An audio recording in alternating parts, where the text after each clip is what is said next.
This podcast is a member of the Place to Be Nation family. Visit us at placetobenation.com. The only place to be in your pop culture world. DC4U.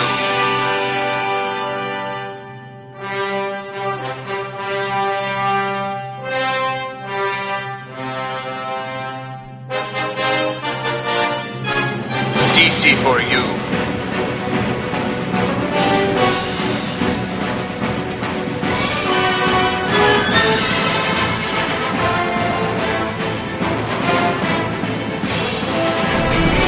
DC4U.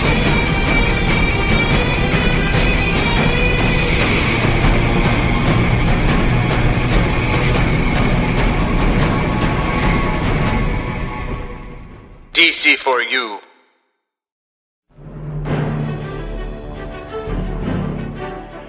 Great shades of Elvis. Place to Be Nation Pop, welcome back to DC4U, the only all DC Comics show right here on the Place to Be Nation Pop Network. I am, of course, one of your hosts, Russell Sellers. Joining me on this journey, as always, from right here in the base of Quiznos, adjacent to the Fortress of Solitude, is Mr. Todd Weber. How's it going, Todd? You know, it's so early 90s in here, I can't even stand it. I know, it's killing me. Got my sport coat and my acid wash jeans on and I am just digging it. Are you wearing a denim shirt, a denim button-up shirt? It's an Eddie Bauer brand denim shirt. I knew I could count on you to be fashionable. And my God, speaking of fashionable, let's just dive right into what we're talking about here today, and it is that classic TV show from 1993 to 1997, Lois Clark, The New Adventures of Superman, starring Dean Cain in the titular role, the breastular role, if you will, of Clark Kent and Superman, with the absolutely wonderful and gorgeous Teri Hatcher playing Lois Lane. Yeah, happy to the max for Lois Lane.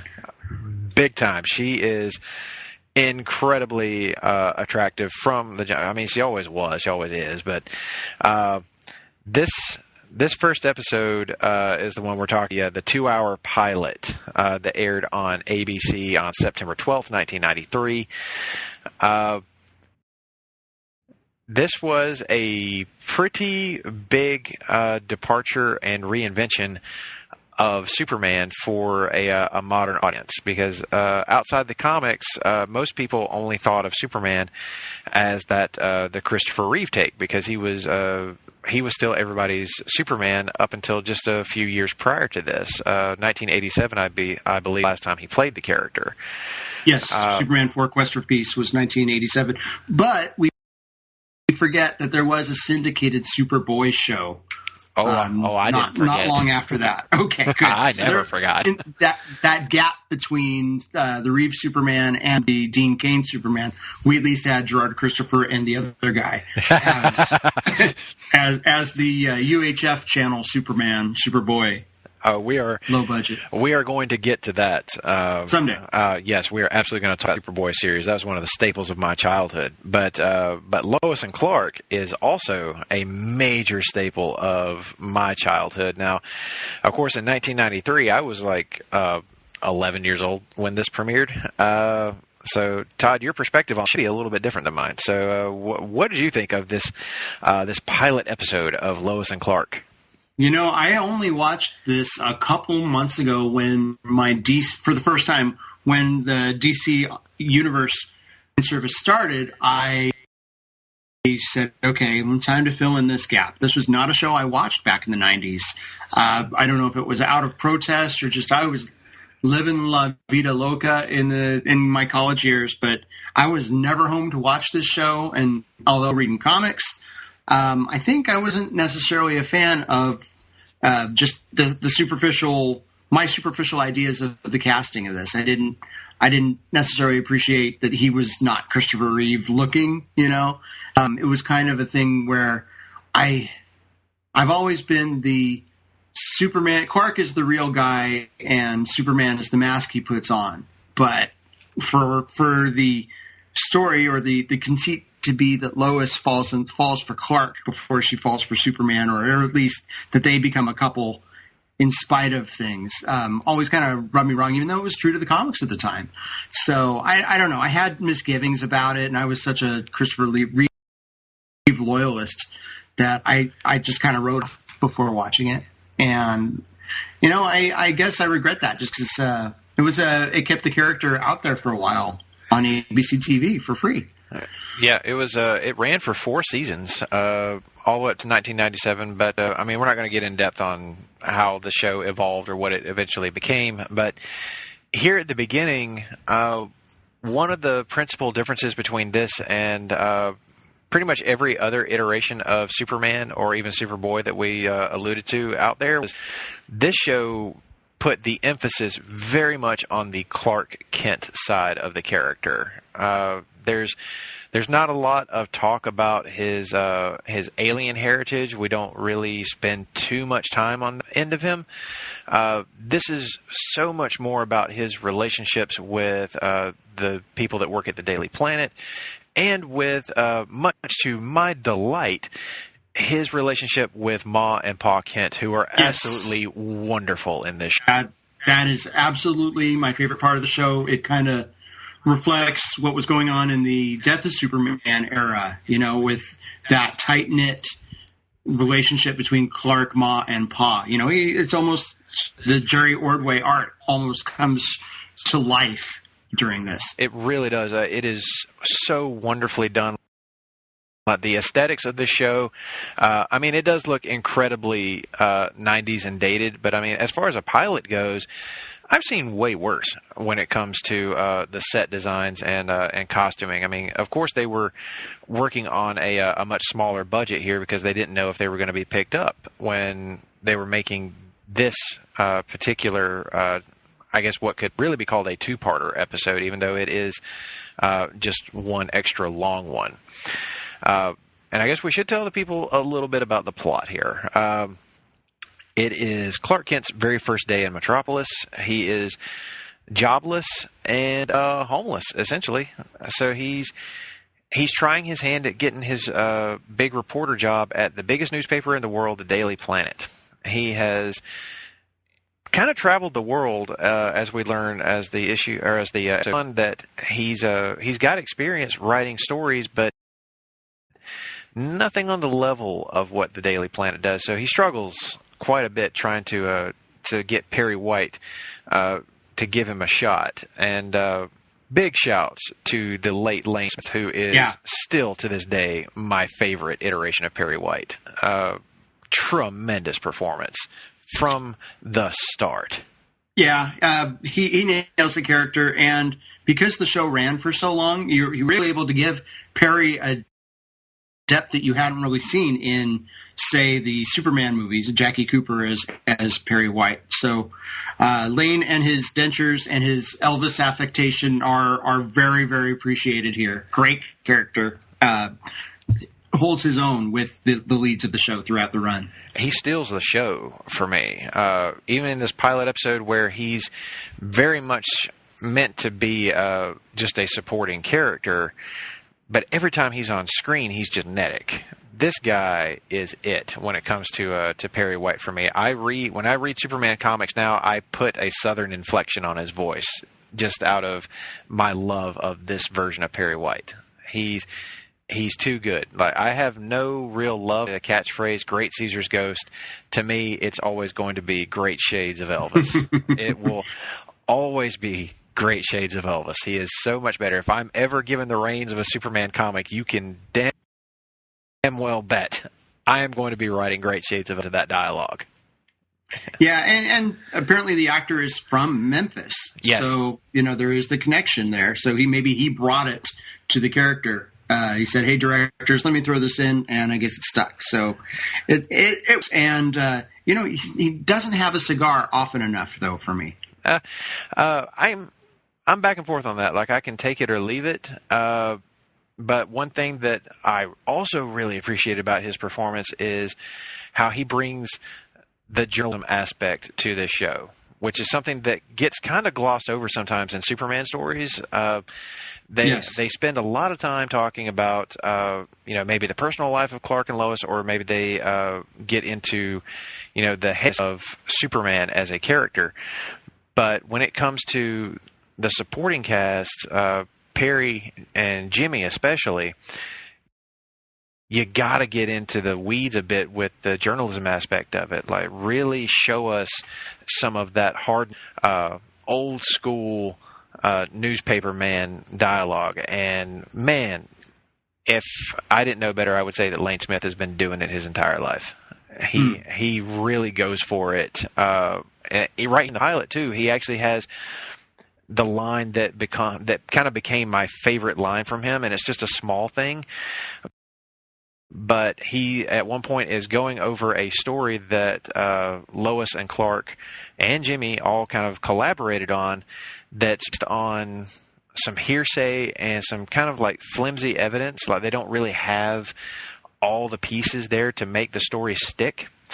And Perry, like, after very sarcastically looking at them and asking if he is expected to run this, he interrupts their response by saying, "Facts.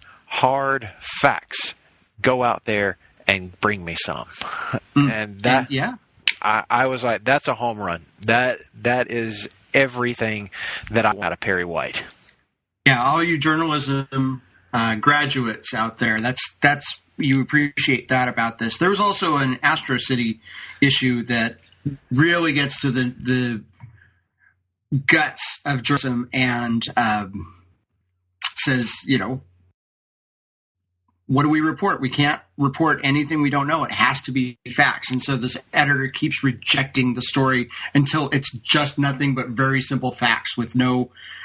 And I'll find that issue to reference, because that's probably my favorite thing, comic book story wise, about a journalism reference, because they in the stories, especially Superman stories of old, they gloss over those aspects of it. They're telling the story of Superman more than they are telling about Clark and Lois and their jobs.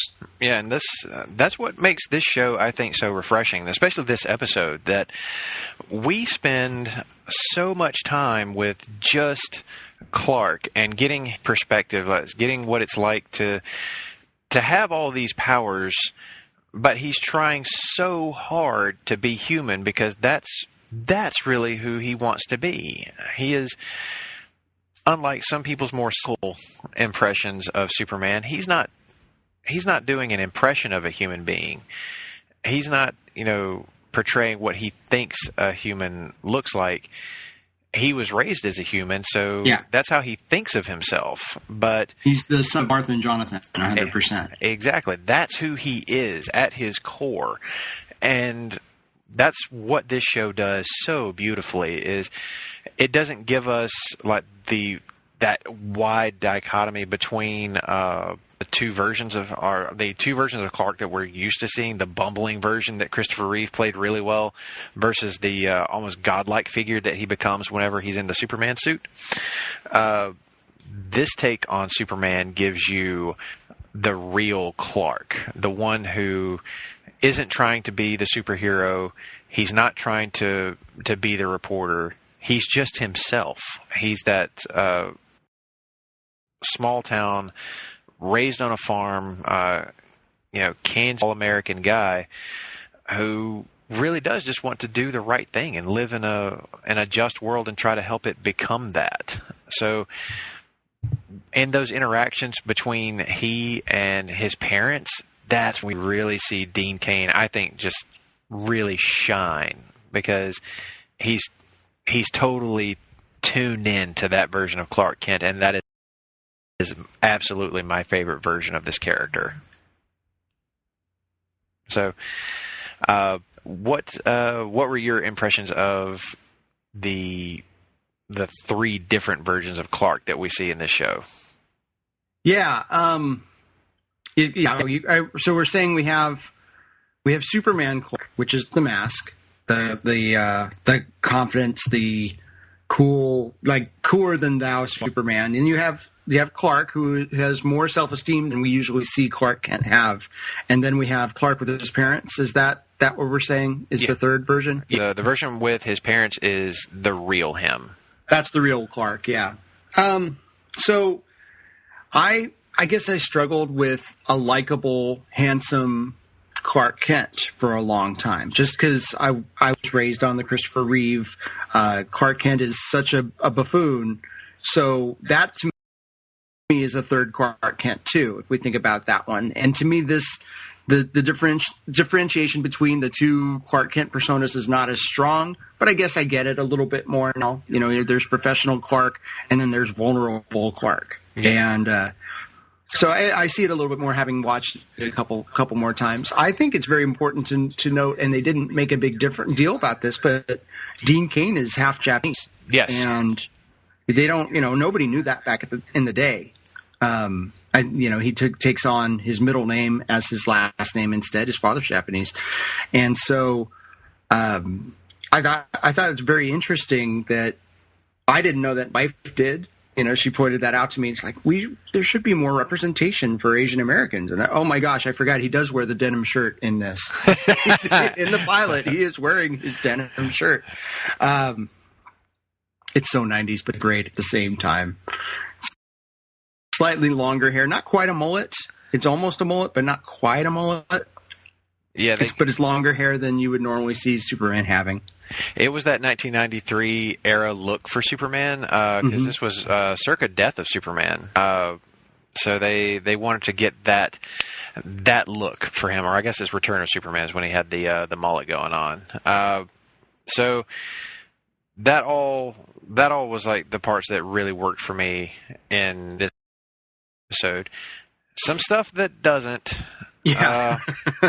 Divisions. Oh boy. The visual effects leave a good bit to be desired, even by 90s standards. There are times when Clark flying at night is fine for the most part.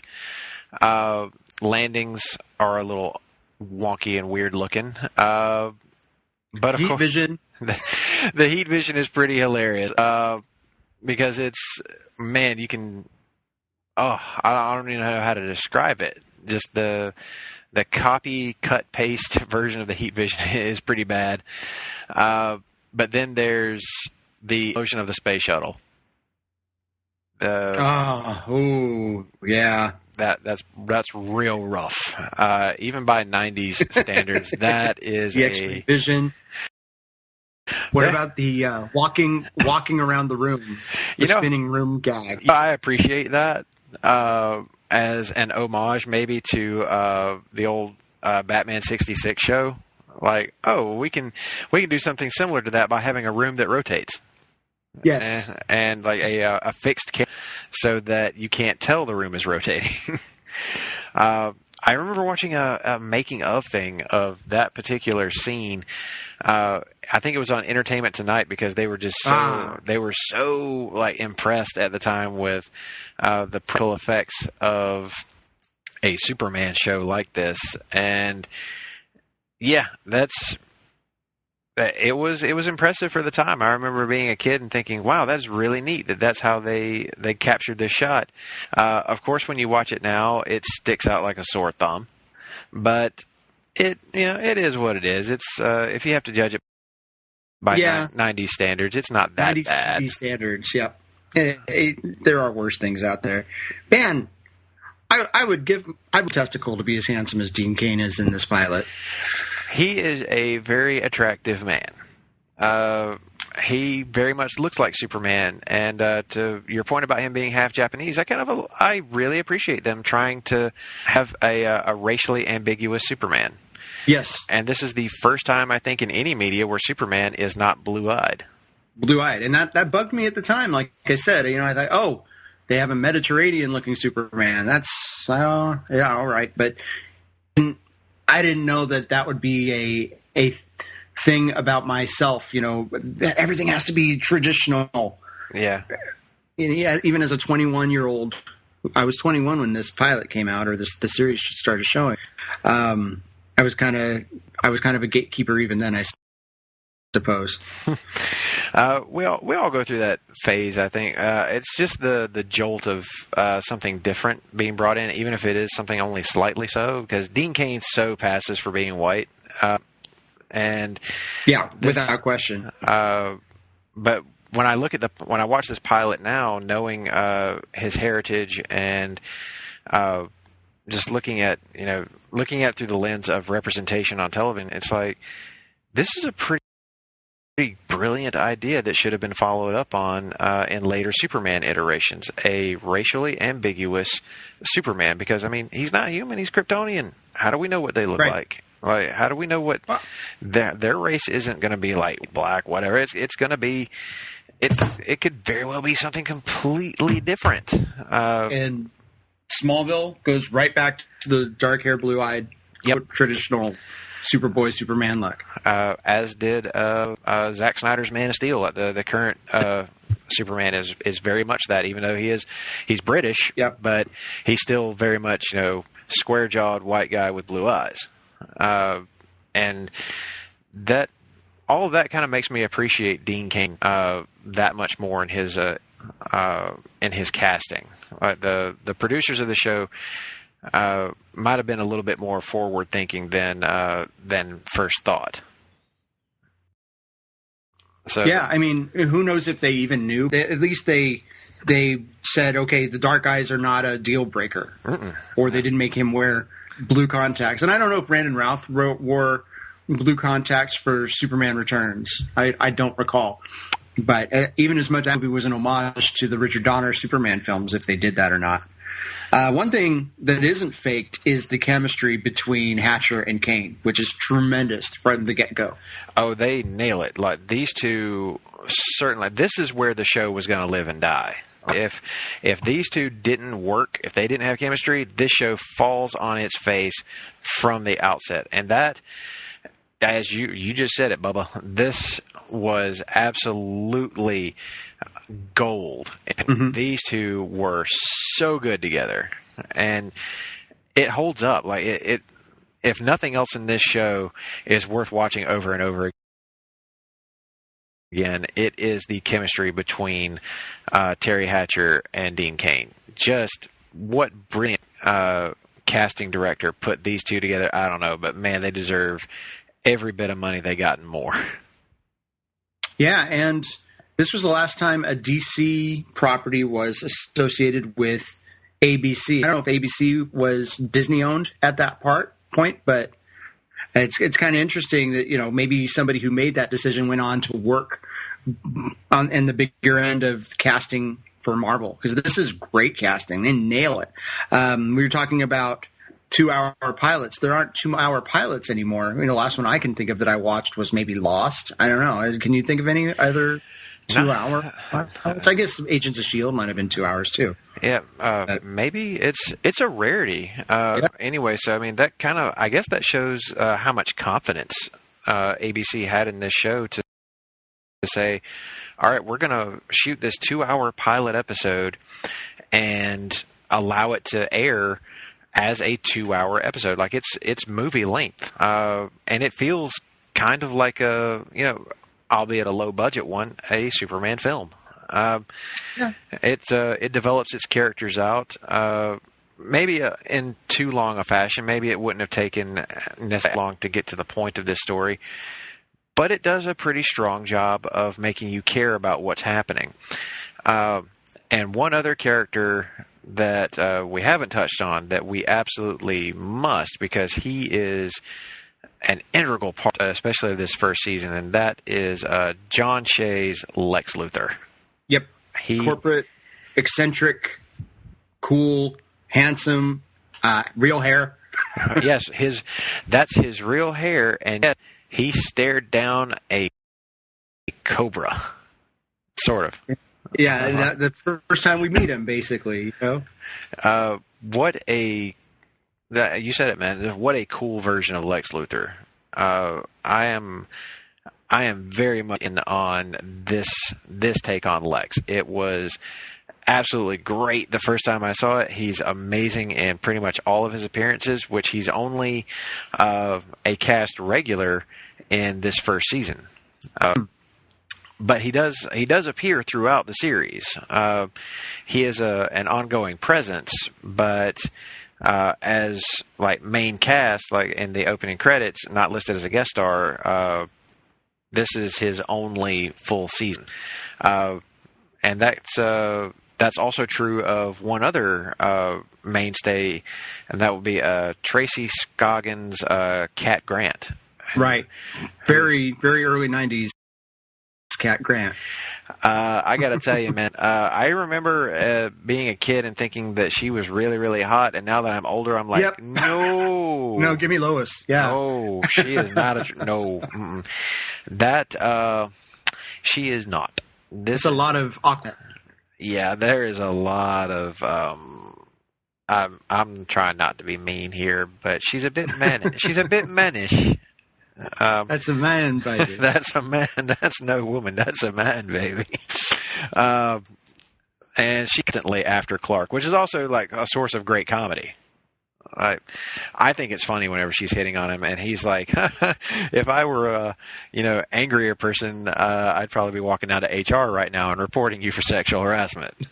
But yeah. It's such an interesting kind of relic, but still entertaining. This whole pilot where they, Martha sews his costume, kind of that sequence is almost out of the Man of Steel, John Byrne miniseries. It very much is. I loved that sequence. Yeah. Set to that classic song, "I Need a Hero." What a musical montage that was. And I mean, we haven't really touched on much of the overall background plot of the show. Of course, it being that they're investigating possible sabotage into a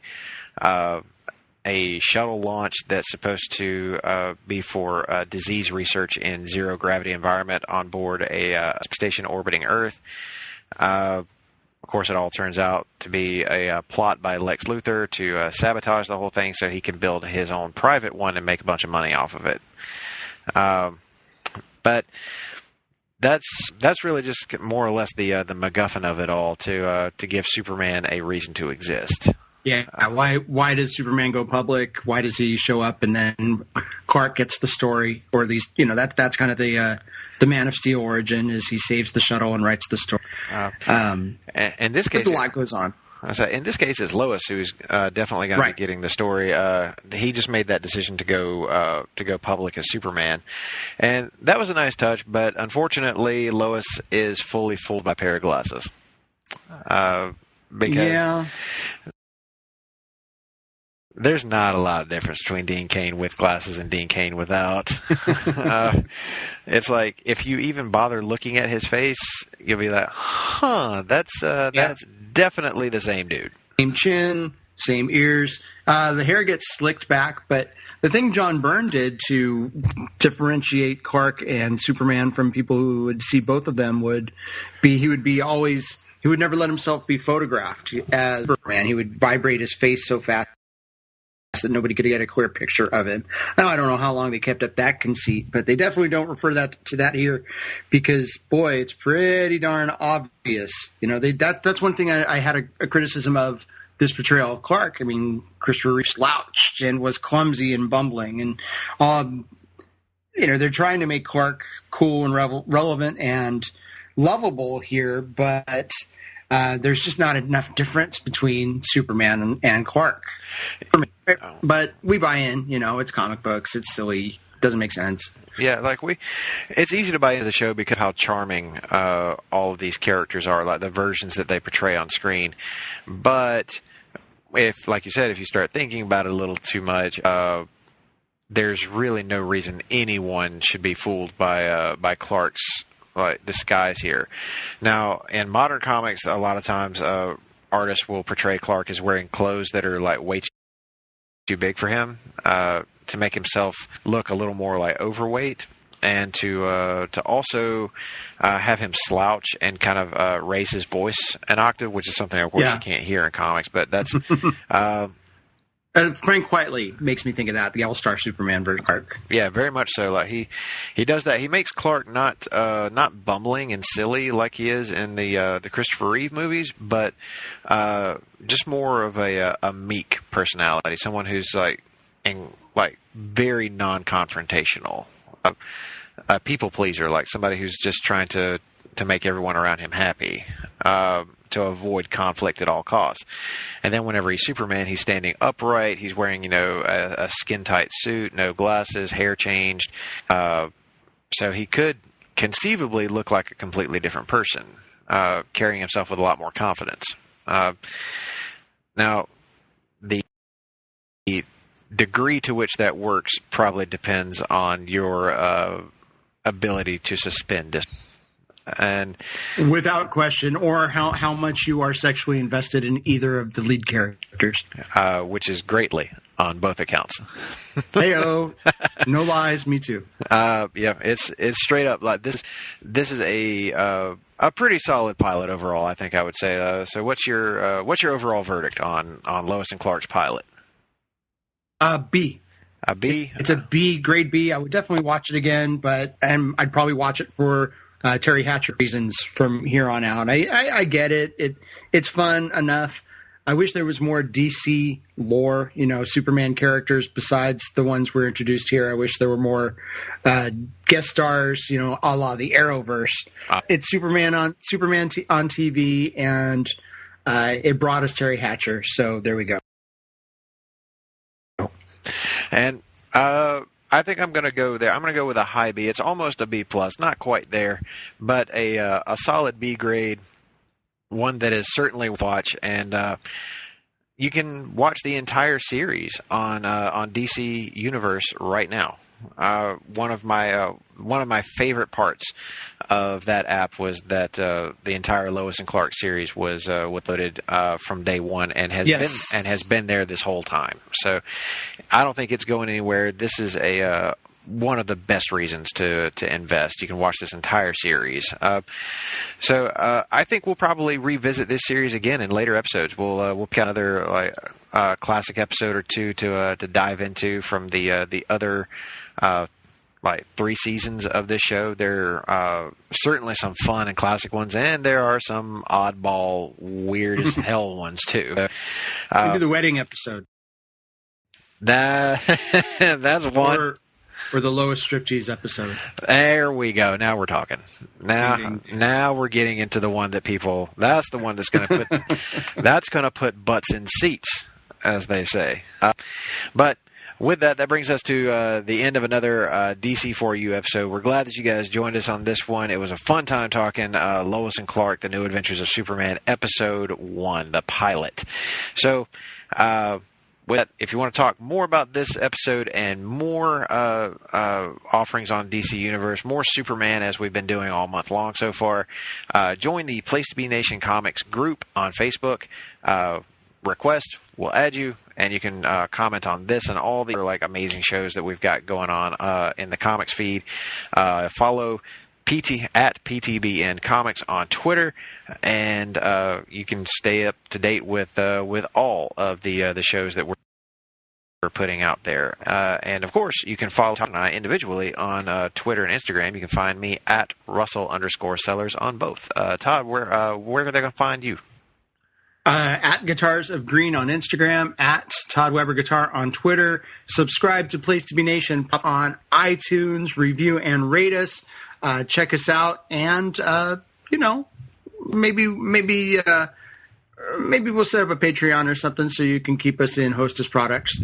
Hey, that would be great. I absolutely could go for some Hostess right now. Cupcakes. Yes. Oh, man, I was thinking about some Twinkies earlier. That would have been great. I was also re-listening to the old Laugh-In Theater and Andy and Tim talking about Ghostbusters, so it kind of got me in the mood. Excellent. Are you still mad at Tim about that, or are you good? Only slightly. Okay. I only yelled at the pod a couple of times this time around. It was a much calmer experience, but supposedly I'm going to be back on Laugh-In Theater in season 2 to maybe talk some Ghostbusters too. So that would be logical, wouldn't it? it would be tremendous for me to get there because I love that one too. But I guess you're going to control all on your own. My God, I'm just going to start singing the Bobby Brown song. Yep. It's going to happen. Underrated soundtrack. People, and it's underrated movie to me. I still, it's still Ghostbusters. Exactly. It's incredibly quotable, but I'll get to that all at a later time. I don't want to steal Andy's thunder here. But we can. You guys can expect even more from us coming up in the very near future. Of course, we are in season 1 of our show, and we're gonna get as much content as we can here in season 1, and then we'll see where we go from there. But thank you guys again for joining us on DC4U. DC4U. We will see you next time.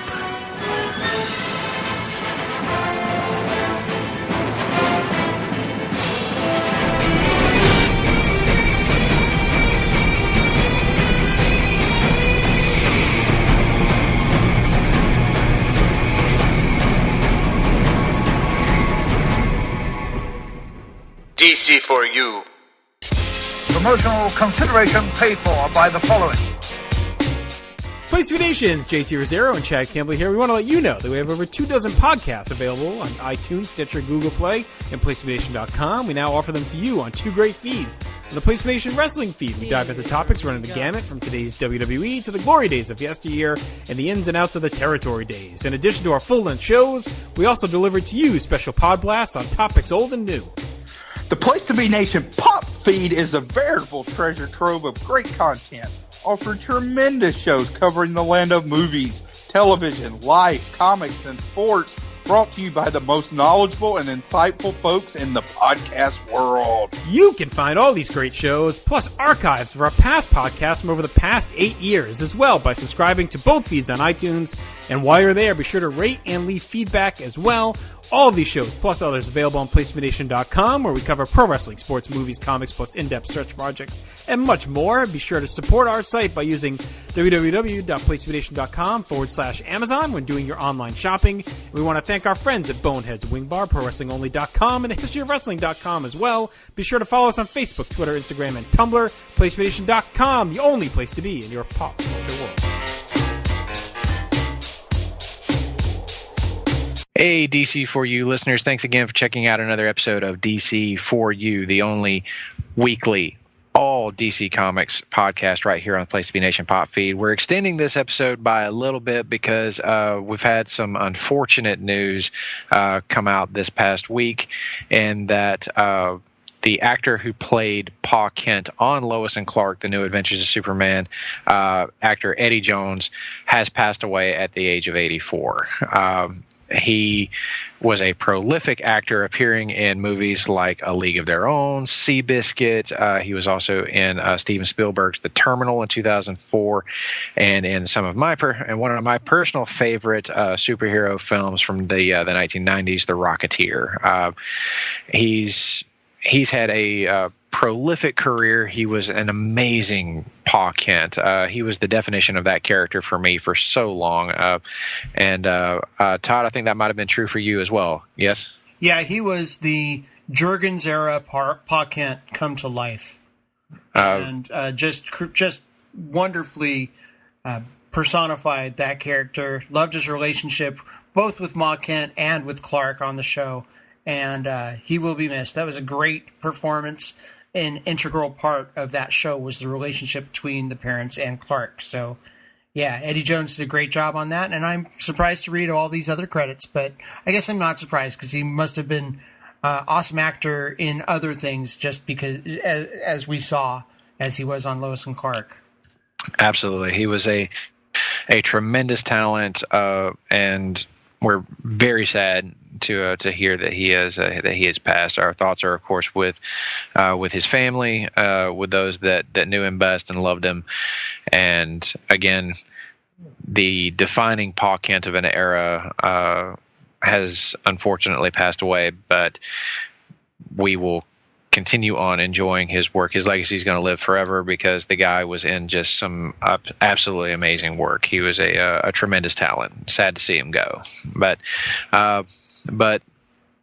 in addition to that, we also have to tell you guys about some other things that have been happening here on Place to Be Nation Pop and on the Place to Be Nation Wrestling feed. So with that, we'll get into some of the other shows that you should be checking out before you surf on over to any other feeds or any other shows. Of course, Todd and I are members of the Sarcastic Four. We just took a look at the second part of our venture into 1971. And it's the first time that we've done a 3-parter episode, and oh boy, is it's certainly something. We looked at the worst Hulk issue ever, in my opinion. It's hard to disagree with that. There's some good stuff that occurred, Spider-Man, throughout that reading assignment, but still, 1971 loaded with some real comedy in that episode. So I think you guys need to go check that out. And on the 31st episode of Songs with Friends, Steve and Kelly are talking Gin Blossoms and DMX. And I am a Gin Blossoms mark, so I am here for that.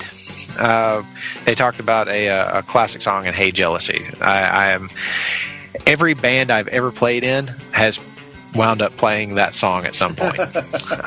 That's real talk. And of course, our brethren over at the Hard Traveling Fanboys are continuing with Spider-Man month, month near and dear to my heart as a big Spider-Man fan. And they're looking back this week at the 2002 Sam Raimi directed Spider-Man film, a movie that does not age all that well, but it is still a fun time with some truly great scene-chewing performances. Now, Geek and Sassy, some of our other friends, another member of the Sarcastic Four, Tim Capel, along with Jennifer Smith. I've already screwed this up because Geek and Sassy is not hosted by Tim Capel. It is in fact hosted by Jennifer Smith. He is just guesting on the show. That's right. With Jennifer Smith and Miranda Berthold, as they are set to recap season 2 and preview season 3 of Stranger Things, which is apropos because Glenn, Scott, and their friend Alana are back with a new spectacular review of Stranger Things Season 3. So you go listen to Geek and Sassy for the preview, and then you go over to the Glenn Butler Podcast Hour Spectacular, and you check out the review of Season 3. It all works in tandem with each other. It's good stuff. Did you see all of Season 3 yet? I did. Elizabeth and I just finished watching Season 3, and spoiler alert, we were both huge fans of it. Well, yeah. And Back to the Future references galore. She's never seen it. Oh, man. I know. I'm still shocked, and I'm trying to talk her into at least watching the first one. That's gonna happen. It has to. Yeah. But speaking of great things from the 80s, the greatest song of the 80s tournament continues.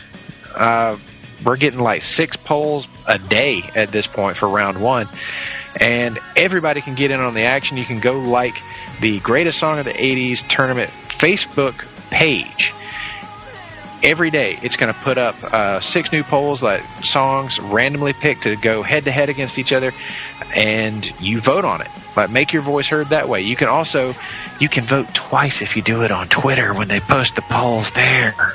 So make sure you get in on that. Todd, I don't know about you, but there have been some matchups that were just like no-brainers, but then there have been others that were just like pearl clutching, fist pounding on the desk, difficult to make a decision on. Yes, there have been some competitive matchups, some struggling ones I really struggled with. Is this a song I like better, or is it just something that's more important to the 80s? Today I had to make a very difficult choice. Madonna's Like a Prayer versus Murray Head, One Night in Bangkok from the musical Chess. And I am a musical theater nerd. I am not ashamed to tell you. If you follow me on Twitter, you will see occasional references to Cats and Les Miserables and Starlight Express. But One Night in Bangkok That was a Broadway show, or a song from a Broadway show that ended up on the pop charts in 1985, 1986 or so.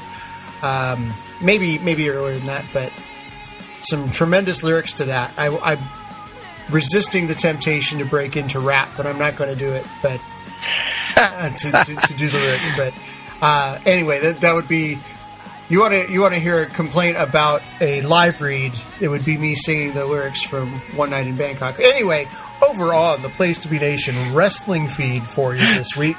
How's that for a segue? Yeah, that was anyway. ... Cut in the 11th episode of Row 1, Seat 1.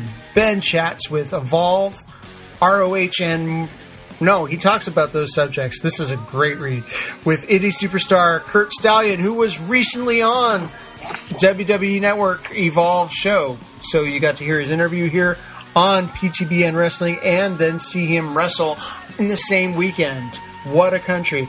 On episode 130 of Main Event, your host, Scott Criscolo, and his co-hosts, Nate Milton, Steve Willie, are joined by Sheriff Pete Schermacher, and they talk about 5 shows in 4 days. Good Lord, that's a lot of shows to preview. Hope if you... I got to see some of those shows this past weekend. I was on vacation, but I did see some of Extreme Rules and some of the AEW show. So, pretty good weekend. Yeah, we had same. I watched at the show at AEW. What did you see? I definitely watched AEW because it was fantastic, top to bottom. Just a great card, and was trying to be eagle-eyed to find our friends, the Hard Traveling Fanboys, as they were in the audience, but I never could see them. There was a weird glare coming from, I think it was the second row, but it may have been the lights reflecting on certain bald individuals. I also did watch Extreme Rules, and it was a pretty solid show overall. There was some down moments, but some really great ones too. And I've watched most of that Evolve show. So, and I've really been loving that tag match that's in there for the tag titles. Whoa! I will check it out. Yeah, I'm a fan of a lot of the Evolve wrestlers. Of course, you watch Evolve, and the next year half that roster moves up. So Evolve Wrestling is a good thing to get into. Russell and I have actually gone to Evolve shows together. Yes, we have. A couple different ones on Mania weekend. So good stuff. Check out Evolve Wrestling if you haven't seen it before. Tim Capel, Jennifer Smith, and Gregory Bruce are back with brand new talking WCW. They look at War Games from the 90s. Not the 80s War Games from the Great American Bash, but the War Games from the 90s. JT Rosero and Chad Campbell open up 1996 as a pay-per-view year. They are looking at the Royal Rumble on the latest Wrestling War Zone. That's a show that covers the Monday Night Wars between then WWF and WCW. PTBN staff members Jennifer Smith, Drew Wardlaw, and Matt Souza, he of many interesting nicknames, gathered to break down the 1986 Crockett Cup show that recently dropped on the network. A hidden gem, if you will. I did watch much of that, and that's kind of my era of wrestling, or at least Turner Wrestling, I like to call it, NWA / UWF. That was the thing, which also known as Mid-South, along with eventually became WCW. Latest episode of PTBN Podcasts just dropped. JT and Scott welcome the great Tim Slomka, a man I have met, to the mothership. They talk the 1989 October Madison Square Garden house show. Good stuff on the network, both on Pop Feed and Wrestling Feed. We are also doing a site-wide tribute on PlaceToBeNation.com to 1994. We are celebrating the 25th anniversary of 1994. Russell was 12. I was 22. I was a youngin'. Yeah, if we're doing the drinking game, I refer to how old I was back in a particular year. But, the show is talking... Girlfriend's name in 94? Girlfriend's name in 94 was... Well, let's see, I had a couple different ones. The first one was a girl named Trish, who ghosted me before ghosting was a thing. And then I hooked up with a girl at choir camp that summer. And then I kind of ghosted her before college started because I knew I was going to hook up with Mandy, the flute player. And then, under complicated circumstances, I was going out with Mandy on Friday, and then I had a new girlfriend on Monday named Dory. And Dory and I were together for a couple years. But anyway, I count 4 in there. So for you guys, there were a lot of kissing hookups too. There was, but anyway, I'm sounding really pathetic here. But we just got in good news. Tim Cable just got drunk. That's exactly right. I was like, for you keeping score at home, that's 4 shots you just had to take there, Tim. I hope you did it. To all the girls I'd loved before. I only did that to get Tim drunk. Anyway, 1994 had lots of stuff. We're writing about it on the site. A good friend of mine named Michael Didamos wrote about the TV miniseries The Stand, looking at the 1994 Academy Awards, movies like Pulp Fiction, Forrest Gump, lots and lots of good stuff coming up. Also, the Excellent Network Adventure. That's a thing where they go through shows available on WWE Network and watch them chronologically, then write about them. They're looking at Black Saturday from 1984. I don't know if that's a day that there was a lot of sales. Actually, I know what that was. That was a day that Vince McMahon showed up on Turner Wrestling, which was a whole different thing. So you should check out that article. Check out our social media pages, such as Place to Be Nation on Twitter, like Place to Be Nation on Facebook. We've got so much content for you, and it's all free. If you are interested in joining our greatest WWE pay-per-view and TV match ever project, we are doing that too. That's at www.bigelow, as in Bam Bam, www.bigelow34.proboards.com. It's a message board. We have a lot of threads about the greatest WWE/WWF televised matches.